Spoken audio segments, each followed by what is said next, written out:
Hello everyone, I'm FARMERSIM and welcome back to Court Farms Country Park, and this is episode 56 of the Let's Play series. So I hope you're all doing very well and having a lovely day. So I'm just down here over at the wool clothes fabric empire thing. Just going to take the 5 pallets of clothes that we currently had sat outside the clothes store, the tailors, just round the corner to the garden centre, because they are currently paying top dollar, and somehow the price of the clothes is still at its maximum. The garden centre here is paying the most for it at the minute, £10,566 per 10,000 litres. So there we go, let's have a look at that. 52, 57, 9, so just under 58 grand there. Awesome, can't complain at that, can we? Armani wins every time. So, right, so what are we doing today? Well, I've taken on a contract, and it is a forage contract. It's the first one that has appeared in the list. It's not particularly big, it's paying just under £5,000. It's over in field 38, which is somewhere over there, I think. Where are we? Trying to get my bearings here. Yeah, well, you'll see it shortly. It's not particularly big, as I say, but I've been very excited to get into our new forage harvester. I'm going to see how I can fare at throwing that particular job into a cinematic, as I like to do. It's all good practice from my end, as it were.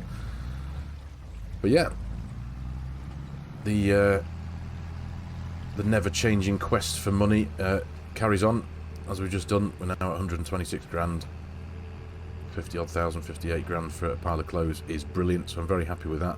But what I am going to do first and foremost today, before we get on with any kind of field work, is, in fact, bear with me 2 seconds, let me just get myself round here onto the road, and then I'm going to initiate auto drive to take me home, so that I can talk a bit clearer without concentrating on driving and crashing.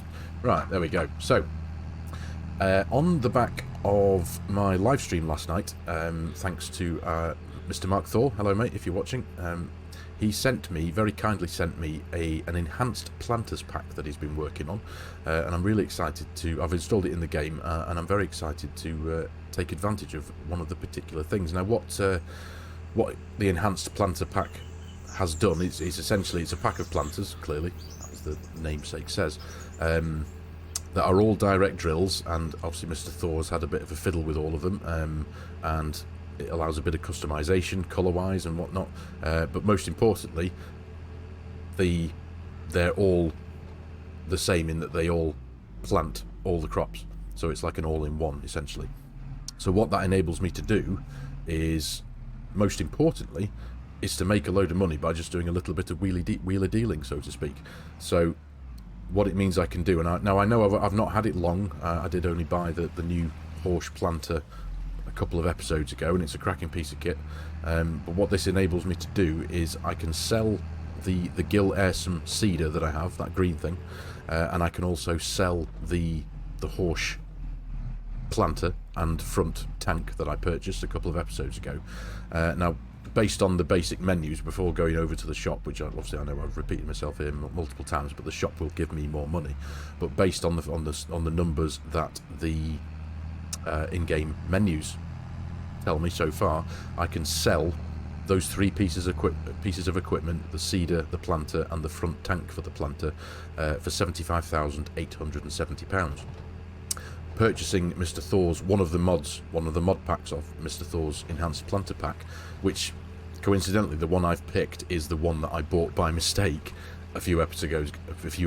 You know, the Lemken thing where I mistakenly assumed that the front tank carried seeds. Well, another wonderful part of Mr. Thor's mod is that all of the front tanks can take seed as well as fertilizer. Now, I'm not going to be using the fertilization usage of any of this planter. I do my fertilizing with my Kubota Geospread rear mounted box planter, so I am just going to be purchasing the seeder planter thing in its basic capacity. But also on top of that, they also have larger than standard capacities as well. So the Lemken one in particular has a capacity of a few hundred litres. I think base game Mr. Thor's has a capacity of a few thousand. And it also has the capacity to spec it with an Unreal capacity as well, which I'm not going to do because I don't need to. Our fields on Court Farms aren't that big. But what it will enable me to do is to fill the front tank and the rear tank that it has with several thousand litres of seed, and that will potentially cover me for quite a few plantings, quite a few drillings as it were. But in total, the two pieces of equipment that I'm going to be purchasing from this enhanced planter pack come to £40,000. So based on the numbers, essentially, just from doing essentially a bit of selling, a bit of wheeling and dealing, I can make, well, according to the base game menus, 35,870 quid. Now that will end up being more if I take them, which I am going to do, if I take them down to the dealership and sell them there. But the opportunity to make 35 grand just by chopping and changing a couple of bits of equipment that's a no-brainer to me. You know, I think any person in real life, regardless of what thing we're talking about to sell, unless that particular thing holds sentimental value, you would, you know, if you're given the opportunity to sell your car, for example, and replace it with something better and come out with more money on top, then you would, wouldn't you? I know I would. Again, obviously, you know, putting aside anything that has sentimental value, that, you know, no amount of money would make you sell that particular thing. Am I making sense?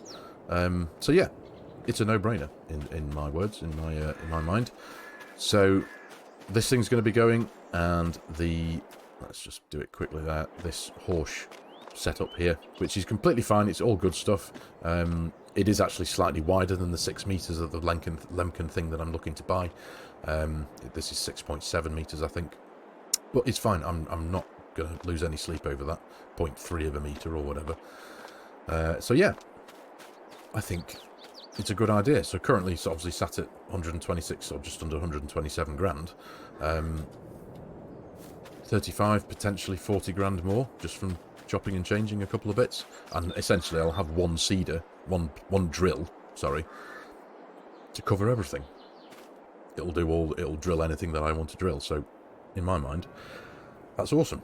And you can also customize the colors. I mean, it's got all the, you know, most of the planters and seeders that we have in game. It's not often that you can customize the color scheme of things, which I know is, you know, it's neither here nor there. But Mr. Thor's mod pack does enable. I mean, you can gold checker plate things. It's got a whole plethora of color options to change.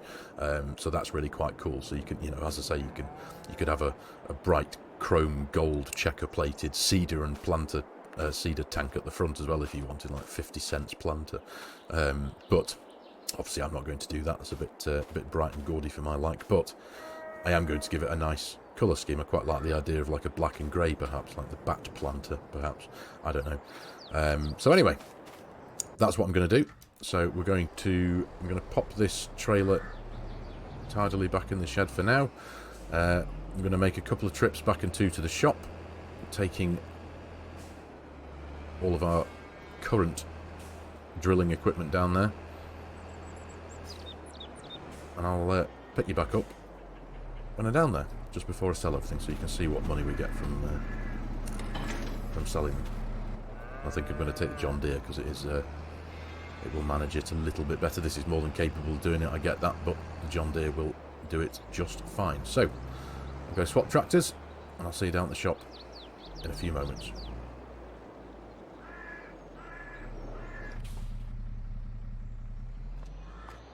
Well, I know I've said this before and repeating myself yet again, but selling things down at the shop is totally worth it.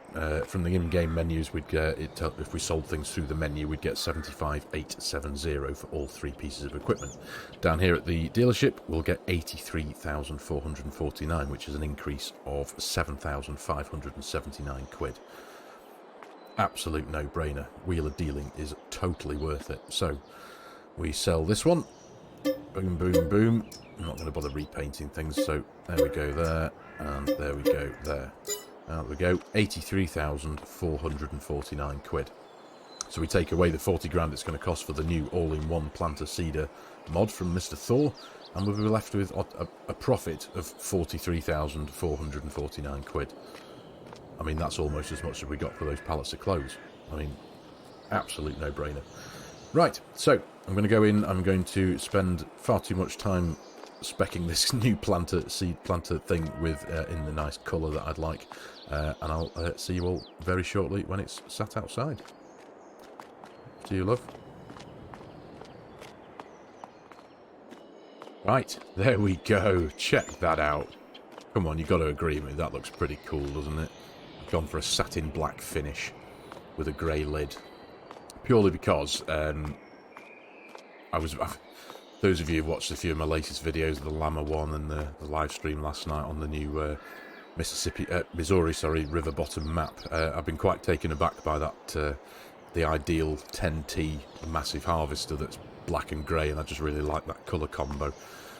So I've gone for that with this. So this is now the Bat Planter. I suppose if Batman had a farm and a planter, that's what it'd look like. So yeah, so it's a really cool thing. I haven't spec'd it with the Unreal capacities or anything like that, and it doesn't have the ability to fertilise, because like I said before, I do the fertilising with my Kubota Geospread. But it does have a much bigger capacity. So all in all, across these two pieces of equipment, it has the capacity to carry 14,000 litres. Mr. Thor did spec it with an Unreal capacity of quite a lot more than that, but I figured 14,000 litres is more than enough for what we need down here on Home Farm and on Court Farms. So yeah, awesome stuff. Now it does also have the ability to plant the new premium expansion crops, so the red beets, carrots, parsnips. It pretty much does everything, which also, you know, I'm not going to be doing those crops anymore, even though Mr. Thor has also released, he's got his T440 harvester pack, which has the ability to harvest all the new crops with a much bigger headers and much bigger machinery, but obviously personally I think those machines are way too big for this map. Yeah, so I'm just going to stick with the normal stuff for now anyway. But yeah, it's awesome, and it also does have the ability to run at 30 miles an hour. I think if we jump into the base game stuff here, let me just show you. So this is the thing that I bought mistakenly, thinking that this particular thing had carried seed, but it's not. It's just fertilizer. But this runs at 9 miles an hour, and if we pop along here to Mr. Thor's version here, as you can see there, it runs at 30 miles an hour. Which obviously I'm not going to do. I will dial it down via cruise control when using this down to the 9 miles an hour. But yeah, imagine that, 30 miles an hour, that would be pretty mental, wouldn't it? Right, anyway, so I think it looks cool, don't you think? Right, let's get ourselves back to the farm. Let's fold this thing up. There we go. I do think it looks so cool. Right, so let's yeah, we'll get back to the farm. We'll top it up with the seed, because I did unload the gill airsome and the horse thing that we had, and I think I've actually got, for some reason, there's a little bag of seed here with a few hundred litres in that must have been left from a previous thing. So let's just pop that 309 litres into there. There we go. We'll get back to the farm. I'll load this thing up with the seed that I unloaded a few moments ago. Now I know I'm not going to need this for a while anyway. Because all of our fields are sorted, they're growing away. So yeah, I don't need this now, but I did need the... What was it? Where are we? 40 odd grand, I think it was, wasn't it? Yeah, 35... 42... So 40, yeah, 43 grand, whatever it was that I made. I definitely needed that. So we're sat at 170,338 now, which is awesome as far as I'm concerned, just by doing a bit of wheeling and dealing. So anyway, back to the farm. We'll drop this stuff off, pop it nicely, tidily into one of the sheds. And I suppose as well, the other thing is I've now got a little bit more space around the farm, because I've got rid of 2, or technically 3 pieces of equipment and replaced them just with the 2, and these can sit close to each other, so got a bit more space in the shed, so that's awesome. Right, anyway, I'll shut up, sorry. And yeah, we'll crack on with the forage contract. Right, let's get hooked up. Finally get to use our silage trailer once again. There we go. and our new forage harvester. So, I'll get ourselves down to the field with the Massey, the silage trailer, and the Fendt Katana, and I'll pick you back up there in a few moments' time.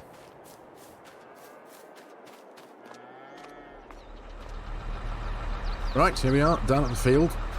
Now, I am going to do my best to put this job into a bit of a cinematic. As you can see, it's not a particularly big field. I mean, it is a 7.5 metre header. And being relatively new to the forage harvesting work, obviously I've only done the one. There you go, you can see it's just, yeah, it's not particularly big, so it might not take that long. So based on A, how long it takes and how much footage I can get from it, and B, whether it works well or not and is worth putting into a cinematic, you'll either see a cinematic in a few seconds time, or you'll just see a fade in and out and me waffling at the end of the job when it's finished. We shall see. So, anyway, either way, I'll see you when the job is done.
Right, well, I think that went okay, having not done the editing yet. It seemed to come out okay. It seemed to, both the tractor and the forage harvester seemed to perform pretty well, and I think I managed to get some half-decent footage off of it. It is quite awkward, I must admit, the forage harvesting contracts, or just the behaviour of the machinery anyway, with the way that this tractor has to follow the forage harvester. It has to align itself.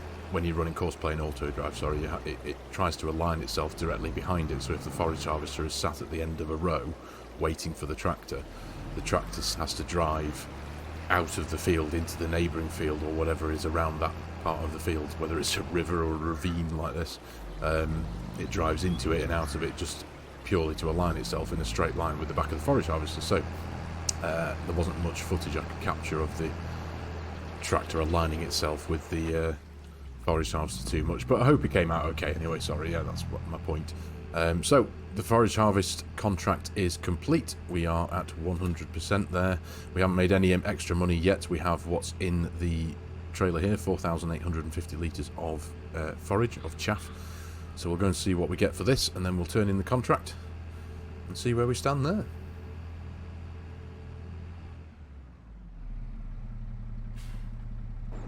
Right, okay. We didn't get a huge amount for that. Forage isn't particularly valuable. We got 228 quid for those 4,000 odd litres that were in the trailer. So, time to turn in the contract. So, all in all, where are we? There we go. 4721 plus the 208 takes us to 4949, I think it is. So, we'll collect that. So, just under 5 grand for all of that. That'll do. 175,250. Not bad at all. Right. Anyway, I'm going to get myself back to the farm. I'll get the forage harvester back over there as well, and I'll pick you back up again there, and we'll figure out what to do next. So I'll see you all very soon.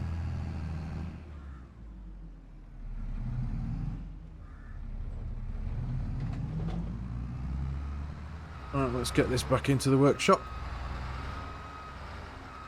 There we go. Good stuff. Oh, that'll do. Spot of half decent reversing there. That'll do for me. Right, so what's happening now? Well, frustratingly, I've just got back. Obviously, just before doing this, I have just checked the contracts menu yet again, and another 3 forage contracts have suddenly appeared. One of them paying just over 10 grand, and it's in a field that's just around the corner from the one we've just done. So, as much as I'd love to jump on that and do it, I'm not going to, just for the sake of variety. I do like to keep the videos with a little bit of variety, and I don't want to go out and do another forage contract. And yeah, so what I'm going to do, our grass fields are, well, these 2 grass fields anyway, the small one here and the one over by the spinnery, these are at the first stage of harvest. So come next month they should be at their second stage, ready to cut, and I'm going to mow them and ted them up and turn them into hay bales and stock up on our hay bales in the shed over here. Aside from that, there's not much happening in June job-wise. We have two of our arable fields should be ready for harvest in the very 1st of July. Our rye and our barley. So I'm going to be getting on with those ASAP. As you can see, I have changed the manure bunker. I don't know if this one's going to work as well either, because it's only got a few, about 15,000 litres in here. And it's already poking out the back of the wall there, which I know, again, it's no big deal, but we'll see how that looks when it grows, because I've got a funny feeling that the previous manure bunker that I had installed here with that mountain of manure, that was causing a massive drop in FPS for me. I think that's something that was causing me a bit of every time my character pointed in this direction, the FPS would tank quite badly. So I was more than happy to get rid of that. I hope this one doesn't do the same. This one does still have a capacity of 4 million, I think. I might need to consider, this might be a problem of my own doing, mightn't it? I might need to consider replacing it again with a more realistic manure bunker capacity, just for the sake of the quality of the videos. I don't know. We shall see that into the future. So anyway, what I'm going to do, yeah, long waffle again. What I'm going to do, we're going to go to sleep now, fast forward, and we're going to come back in June, where there's no field work happening, harvest or planting or anything like that. So yeah, I'll keep the animals topped up, and I'll keep on top of the pallets and whatnot, and see where we go, see where we are, and then we'll come back in June, because we're already now, as you can see, I've got a whole bit of wool here lined up. When I go to sleep again, more will be created, undoubtedly.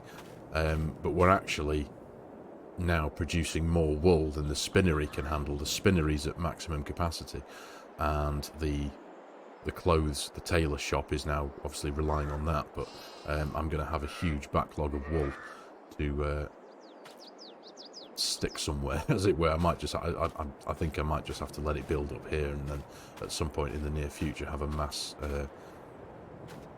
taking over to the wool mill when it eventually dwindles down. But yeah, we're producing more than we can handle at the minute.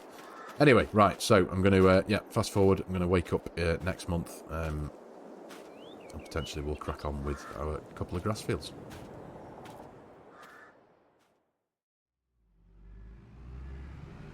Right, welcome to June, everyone.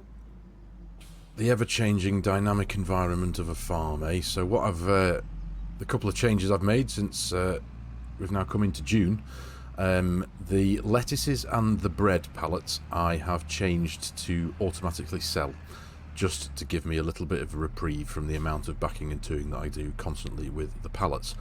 Now, as you'll see on here, I've got all the wool that the big sheep barn over at Home Farm, the sheep pasture, sorry, has been producing. And as you can see here, we have 17 pallets of clothes to get rid of. Now, by my quick mathematics, that equates to just north of 160 grand sat here. So as always, that's incredible. I have taken the executive decision to sell the wool that we've got because the wool mill is still full. It's only I'm going to drive over the tip point now and fill it right up with whatever we can off this trailer here. But then I'm going to take this lot over to the garden centre because they're paying top dollar for the wool at the minute. So just for the purposes of giving me a little bit more room to play with, so to speak, get rid of the current pallets of wool, because we're not going to run out of the stuff. The sheep are going to carry on producing it, and by the time the spinnery here has got enough capacity to take more wool, we'll have more wool. So it makes more sense in my mind. I'm not too bothered about. It's not like I'm worrying about money at the minute, because we're on £200,000, 200,100 almost, plus the 160 we get from here. You know, that's 360 grand, whatever we get from what's on here now. We're going to be rolling in it, essentially. So, that's what I'm going to do. So we're going to trundle over the tip point here. I don't think it's going to take a huge amount of this wool, to be honest. And we've got 2 pallets of wool in front of us over at the sheep barn here. No spare capacity for wool, so there we go. So let's go round here to the garden centre. Get rid of what we've got. I'm going to then come back here, obviously come back over to the tailors, pick up pallets of clothes, back round to the garden centre, because even though it's now past the top point for selling, there's not a huge amount. There's a little bit. I think it's top dollar, it's just over 10 grand, I think, per pallet of clothes, and I think at the minute the garden centre are paying like 9,500 or something like that. So I'm not going to split hairs over that difference. It's still going to be a massive pile of money, so it's fine as far as I'm concerned. Money is money. Oh, sugar. Goodness me. That was close, wasn't it? Right, I think I need to also sit on the far side of these sell points, don't I? All in one, please. All in one. All in one. All in one. Oh, I did it, I think. I think that's the key, isn't it? It's sitting... Oh, you swine. There we go. So what, 32,000... So 33 grand, and yeah, just over 33 grand.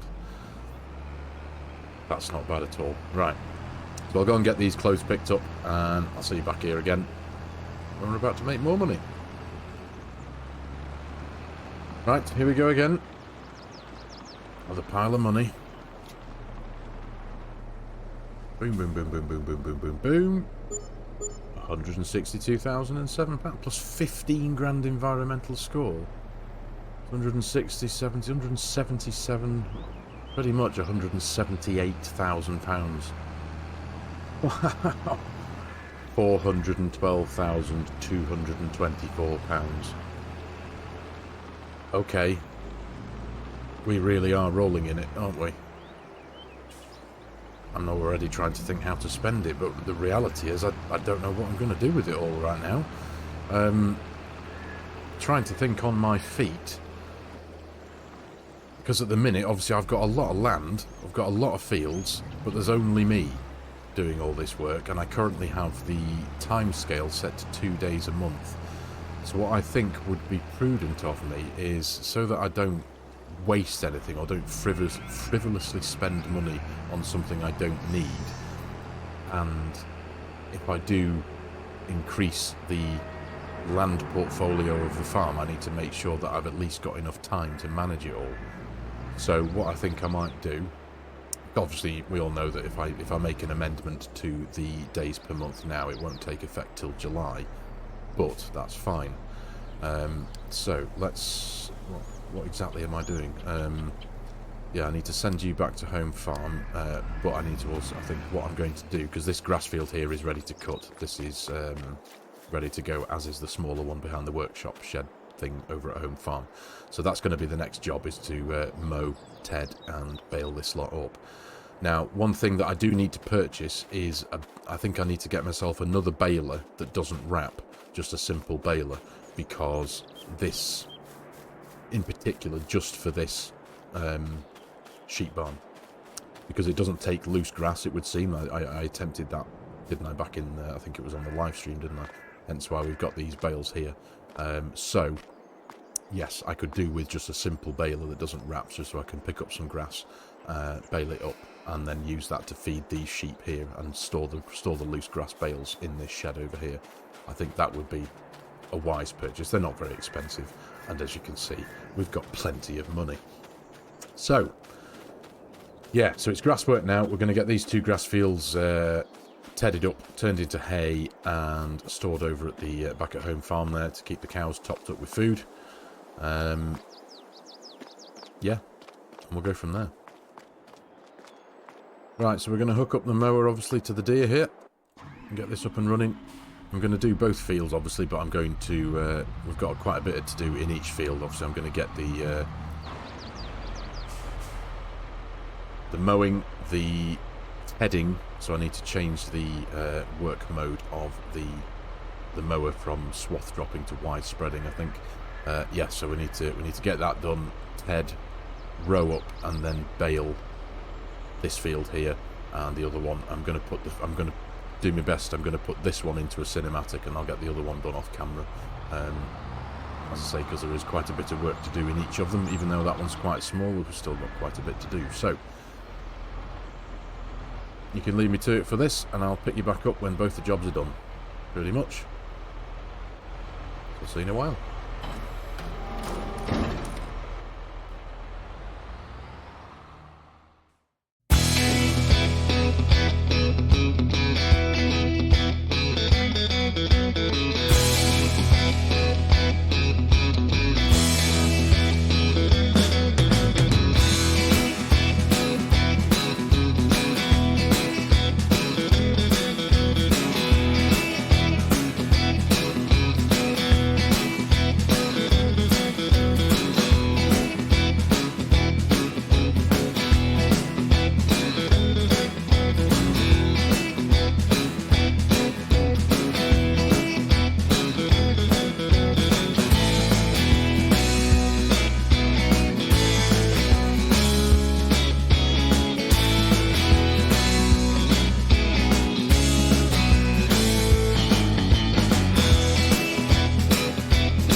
Well, there... Ooh, another one of me.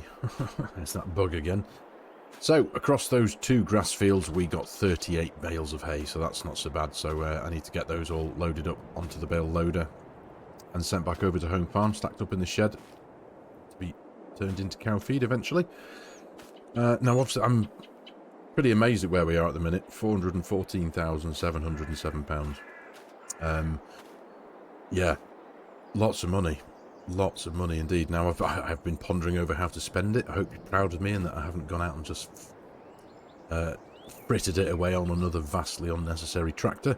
I've been thinking about what to do with it. There is another field near the farm that I might consider, field 100.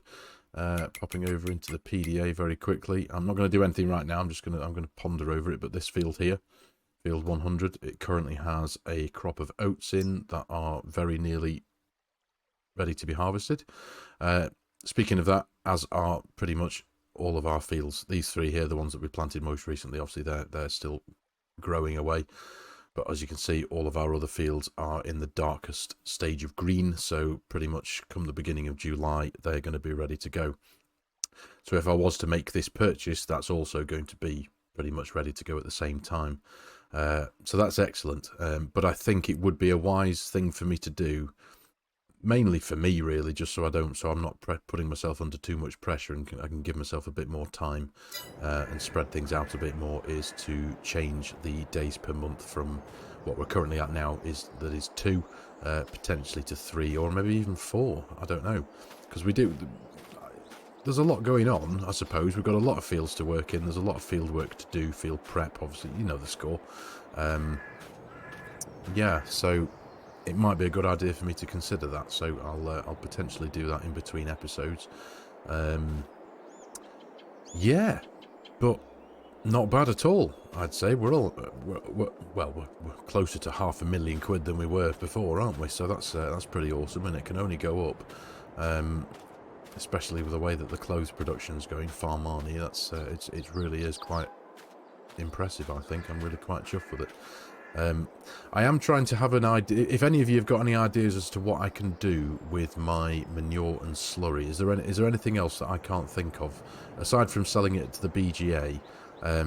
I did obviously try that a few episodes ago, didn't I? Especially with the manure, anyway. Trying to sell it to the BGA, and you can do that, but the BGA has a finite limit that you can give it until it gets full, and then you have to keep waiting for that to happen to empty itself. So if you've got any suggestions, if there's anything you can think of mod-wise that I could consider putting down that's not too expensive, if there's any other like productions or factories that can make use of manure, if you know of anything that I don't, I'd be greatly appreciative of any suggestions you might have that I can make use of that manure with. The cow barn is currently completely full at 500,000 litres of slurry. I did toy with the idea of jumping back into the XML and just increasing that to 1 million, and just doing that, but which I might just do anyway, because the slurry is handy in my mind. The slurry is handy for fertilising the fields. I suppose with that kind of amount, I don't really need to worry about having the manure and the slurry. If I'm going to use slurry for fertilising fields and I've got such a large amount, I might just let it build up. I might increase the XML to 1 million litres, and then just use that for fertilising my own fields and doing fertilising contracts as well, and then find another use of the manure perhaps. But anyway, that's for another day. But as I say, if you've got any suggestions, any ideas, let me know. It'd be greatly appreciative. So anyway, I think for today's episode, ladies and gentlemen, I'm going to call it here. It's been a busy one. It's been a good one. It's been a fruitful one financially. So I'm really chuffed with where we're at the minute. So as always, thank you very much for watching, everyone. I really hope you've enjoyed it and found it remotely fun and interesting. If you're new to the channel, you like my content, you like the way I'm doing things, please consider hitting that subscribe button and joining the channel, giving the video a like if you can. Hitting that like button does wonders for the channel. It really does. It helps YouTube do its thing. And as always, there will be a list of links in the video description below with my Giants Partner promo code if any of you are in the market for a DLC, an add-on, a season pass, or even the full game itself, and you fancy helping a content creator out at the same time as making that purchase. I would be massively appreciative. So take care, everyone. Thanks a lot, and I shall see you in the next episode.